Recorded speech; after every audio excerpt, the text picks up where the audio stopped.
उम्र गुजरने के साथ कई लम्हे पीछे छूट जाते हैं, लेकिन उन लम्हों की याद हमेशा हमारे जहन में रहती है। हेलो हाय, मेरा नाम पंकज जीना है और आज हैशटैग किस्सा में जो किस्सा मैं आपको सुनाने जा रहा हूँ उसका हैशटैग है हमारा वाला संडे। आज संडे नहीं है, लेकिन न जाने क्यों ये कहने का दिल कर रहा है। मैंने मेरे जीवन के रविवारों को बदलते हुए देखा है। हाई स्कूल तक हर संडे को साइकिल से जलेबी और खस्ते लाना हमारे ही जिम्मे था। उस समय लाइन तोड़कर जलेबी पहले लेने का गुणा भाग ही सबसे बड़ी जद्दोजहद होती थी। हाई स्कूल के बाद बस साइकिल की जगह मोटरसाइकिल हो गई। मोटरसाइकिल चलाने के शौक ने 1 किलोमीटर का रास्ता 5 किलोमीटर का कर दिया था। जलेबी अब टांकनी नहीं पड़ती थी। पापा की गाड़ी में डिग्गी थी, सब साथ बैठकर जलेबी खाते और हम जलेबी के साथ डांट भी, क्योंकि आज संडे था तो घर का नल भी आज ही सही होना था और जो ट्यूबलाइट फ्यूज हुई थी वो भी बदलनी थी। थोड़ा और समय बीता तो स्कूल में हमको सुनीता से लव हो गया। बाल बड़े रखने लगे। दिन में 15 मिनट इसके लिए मास्टर जी कूट भी दिया करते, लेकिन पूरे दिन बाल लहराने का सुख अलग ही था। सुनीता भी कहती कि लंबे बाल और उल्टी मांग अच्छी लगती थी हम पे। उस समय सुनीता की हर बात हमारे लिए पत्थर की लकीर थी, इसीलिए हर संडे उसे घुमाने ले जाते थे। इतनी सी उम्र में जब प्यार हो जाता है तो पूरा शहर सीसीटीवी में तब्दील हो जाता है, तो इससे बचने के लिए हम उस शहर के छोर पे चले जाते जहां कोई नहीं जानता था। अच्छा, संडे के दिन तो पार्क से लेकर हर जगह भीड़ रहती थी, तो कुछ दिन तक हमने मंडे को अपना संडे बना लिया था और ये ज्यादा दिन तक नहीं चला। उसके बाद सुनीता चली गई, हमें नहीं शहर ही छोड़कर चली गई। उसके बाद हमारे संडे हमें इम्तिहान पास कराने में लग गए। हर संडे को एग्जाम रहता जिसका सेंटर क़यामत से थोड़ा पहले रहता था। रिकॉर्ड है कि कभी घर से 5-10 किलोमीटर के दायरे में कोई सेंटर पड़ा हो। दोस्तों से बात करके मोटरसाइकिल जुटाना, मम्मी से पैसों के लिए सिफारिश करना, बहन से कपड़े प्रेस करने के लिए चिरौरी करना, मतलब पूरा एक प्रोसेस था।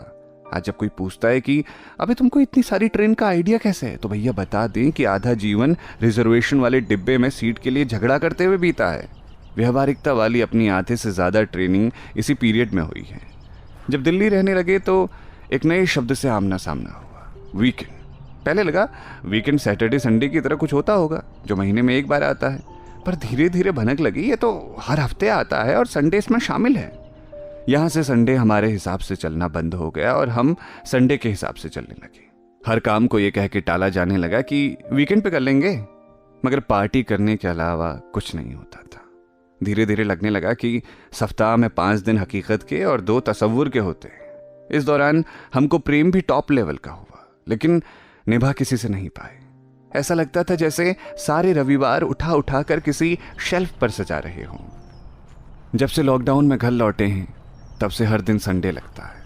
ना कोई नौकरी है, ना कोई प्रेम, ना किसी से जवाब देना है, ना लेना है। तारीख याद रहती है, दिन नहीं। हाँ, अभी घर वाले थोड़ा ताने देते हैं, रिश्तेदार फ़ोन करते हैं और हम सबको इग्नोर कर लेते हैं। कभी कभी दोस्तों से बात हो जाती है, वो भी जब कोई फ़ोन करते हैं। इंटरनेट छोड़ दिया हमने बिल्कुल। हाँ, कभी कभी यूट्यूब पर कहानियाँ सुन लेते हैं, कोई फिल्म देख लेते हैं। आजकल रेडियो सुन रहे हैं। हैशटैग किस्सा फेवरेट हो रखा है हमारा। लेकिन फिर भी इन संडे जैसे दिनों में हम यही सोचते हैं कि जिस संडे की कल्पना हमने बचपन में की थी, सुनीता या जिसके भी साथ जीने की, वो अब सिमट गई है। अब हर संडे हम लोगों को खुश देखकर खुश हो लेते हैं। सुबह उठते हैं, कड़क चाय बनाते हैं, रेडियो लगाते हैं और बालकनी में खड़े होकर ये सोचते हैं कि अगर इस संडे तुम होती तो तुम मुझे कैफे आज़मी की कोई नज़्म सुना रही होती और मैं बुद्ध बनकर तुम्हारी तस्वीरें लेता और बैकग्राउंड में गाना बज रहा होता। रे कबीरा मान जा, आजा तुझको पुकारे मेरी परछाइयाँ। तो ये था आज का हैशटैग किस्सा। सुनते रहिए रेडियो सिटी। मेरा नाम है पंकज जीना।